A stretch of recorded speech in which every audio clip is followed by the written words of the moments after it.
మా ఇద్దరి బాండింగ్ ఎలా ఉంటుందంటే ఇప్పటికీ మీరు నమ్మరు, అన్నయ్య అని పిలుస్తాడు, నేను తమ్ముడు అని పిలుస్తాను. పెద్దోడు అంటే పేర్లు పెట్టి ఇప్పటికీ పిలుచుకోము, తమ్ముడు అంటాము, అన్నయ్య అంటాం. అస్సలు పేరు ఇప్పటికీ మా ఊళ్ళో వాళ్ళు అదే అంటారు. మీరు అదే స్వామి, అంటే మీరు పేర్లు చెప్పకపోవడం వల్ల నాన్నగారి గురించి చాలా మందికి సగం సగం తెలుసు. ఎవరబ్బా ఆయనో కాదో, ఏం చేస్తారో లేదో, అండ్ ఎంటెక్ చేశారు, ఇది కూడా ఎవరికి తెలియదు. ఇంజనీరింగ్ కాలేజీలో కూడా అసోసియేట్ ప్రొఫెసర్ గా పనిచేశానండి నేను. ప్రొఫెసర్ వేరియస్ ఇంజనీరింగ్ కాలేజీలో పనిచేశాను. పిహెచ్డి కూడా రిజిస్టర్ చేసుకుని ఇంకా మార్గంలో ముందుకు వెళ్లే సమయంలో నాన్నగారు తన మార్గంలోకి రమ్మన్నారు కాబట్టి ఈ మార్గంలోకి రావడం జరిగింది. కానీ అసోసియేట్ ప్రొఫెసర్ అంటే అంత చిన్న ఉద్యోగం కాదు, ఎంతో కష్టపడి చేయండి. అంటే ఇంత నాలెడ్జ్ ఉంది కదా స్వామి మీ దగ్గర.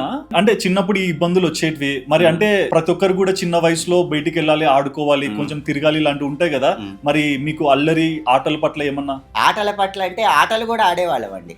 అంటే ఎన్ని ఇబ్బందులు ఉన్నా స్కూల్ కి వెళ్లేవాళ్ళం. స్కూల్ అయిపోయిన తర్వాత క్రికెట్ ఆడేవాళ్ళం. నేను మా తమ్ముడు ఇద్దరు కలిసి క్రికెట్ గ్రౌండ్ కి వెళ్ళి క్రికెట్ ఆడుతూ ఉండేవాళ్ళం. క్రికెట్ చక్కగా ఆడుకునే వాళ్ళం. అలాగే బాధ్యతలు కూడా ఎప్పుడు విస్మరించలేదండి. ఆర్థిక ఇబ్బందులు ఉన్నాయని నేను 8వ తరగతి చదువుతున్నప్పుడు 7వ తరగతి వాళ్ళకి ట్యూషన్ చెప్పేవాడు. మ్యాథ్స్ చెప్పడం అంటే నేను మ్యాథ్స్ బాగా వచ్చు మొదటి నుంచి నాకు. సో వాళ్ళకి ట్యూషన్ చెప్పి ఆ డబ్బులు కొంత ఇంటికి అవసరం అయ్యేవి కదా అని చెప్పి అలా చేస్తూ ఉండేవాడిని అనమాట. అంటే వాళ్ళేమి చెప్పలేదు. మా అమ్మగారు నాన్నగారు ఎప్పుడు కూడా అల్లారు ముద్దుగా ఎలాగైనా కావాల్సినవన్నీ అందించారు, చక్కగా చదువు చెప్పారు. కానీ నేను వాళ్ళని గమనిస్తూ ఉండేవాడిని. ఇంటి పరిస్థితులు మనకు అర్థమవుతాయి కదా, ఇవన్నీ చూస్తూ ఉంటే అర్థమవుతాయి కాబట్టి అది చూసి మా అంతటా మేమే తెలుసుకొని కొంత మా తమ్ముడు ఎక్కువగా బయట ఆటలవి నాకంటే కొంచెం ఎక్కువ, స్నేహితులు గాని అందరూ వాడికి ఎక్కువ, నాకు కొంచెం స్నేహితులు తక్కువేనండి.